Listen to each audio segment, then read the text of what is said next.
a few videos today because there's a lot of stuff I want to get off my chest. And I'm, doing some different type of format because I want to talk to you a little bit about, technology in 2023. I'd have to say that, for a lot of kids, younger kids today, that our generation screwed up. And the reason I say that is that, society has moved so slow from whenever society began till now. But over the last, few decades, things have dramatically changed.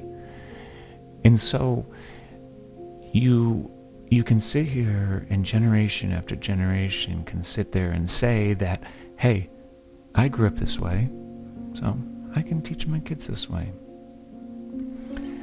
But what they don't understand is the world that they live in now is completely different and completely dangerous from any world that any one of us had lived in. And here's why. Technology,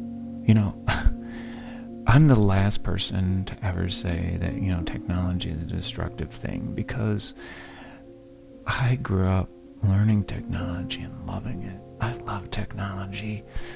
The thing that changed my life was when my mom let me cash in my savings bonds and buy my first Macintosh computer. My life changed after that, totally changed. I didn't know much about computers at all. This was in high school, by the way, freshman year of high school.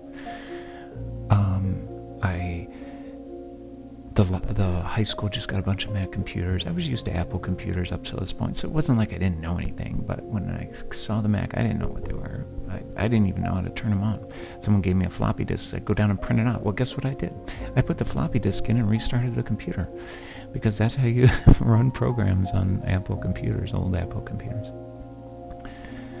Well, anyway, after that point, I said, wow, this is so cool. I want to get my own computer. And we were given savings bonds from aunts, and they increased in value. And I remember it was $800 for that old Mac Plus, and totally worth it. It was a life-changing purchase.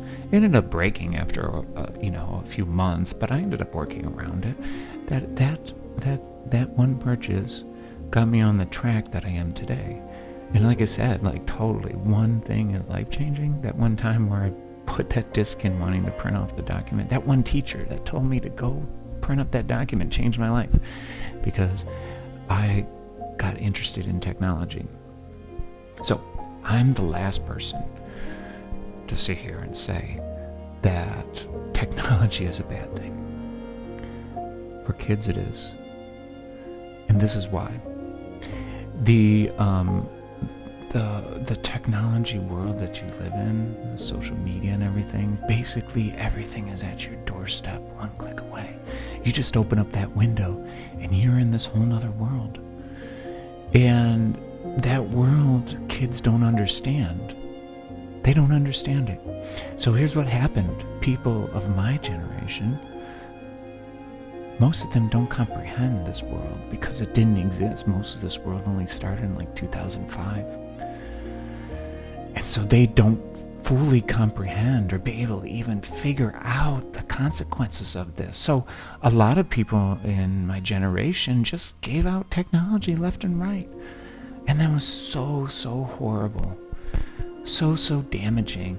At one point when Instagram, 5 or 6 years ago, I was just curious on who was on Instagram, and I did a search on Instagram profiles for second grade, and there was a full list of results of kids who were saying they're in second grade on Instagram. What the heck is that going on? First of all, shame on Instagram for letting kids that say that they're second grade on Instagram. Shame on you.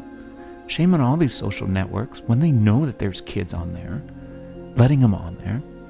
Number two, shame on the parents for letting their kids do it. But some of these parents, they don't know. They didn't know what they were doing.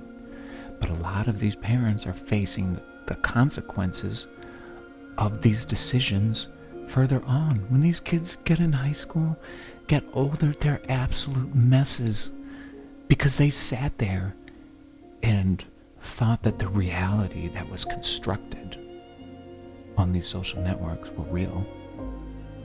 What they never saw was they never saw the 300 photos or the 100 different takes,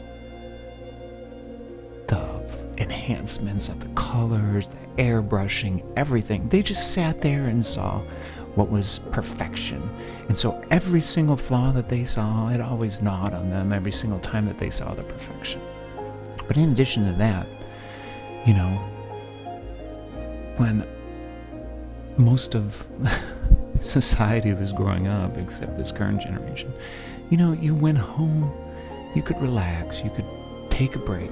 But with social media and with technology, you're always online. You're always doing things. I don't know who said this, but I read a story of someone who said that parents don't understand what's going on. You know what? You're absolutely right.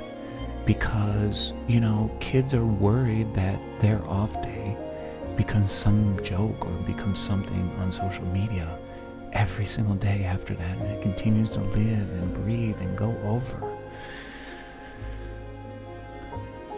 It's a world that nobody can comprehend, and unfortunately I think we are starting to comprehend it now, but it's almost like we're going to have a lost generation of kids that have been totally destroyed by social media companies that have been selfish, knowing that kids were on their networks but wanting the users and wanting the activity, by parents who didn't know what to do.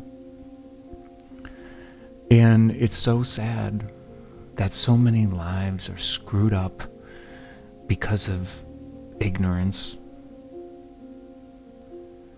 So, you know, moving forward, the important thing is to ensure that, you know, you hold back technology as long as possible.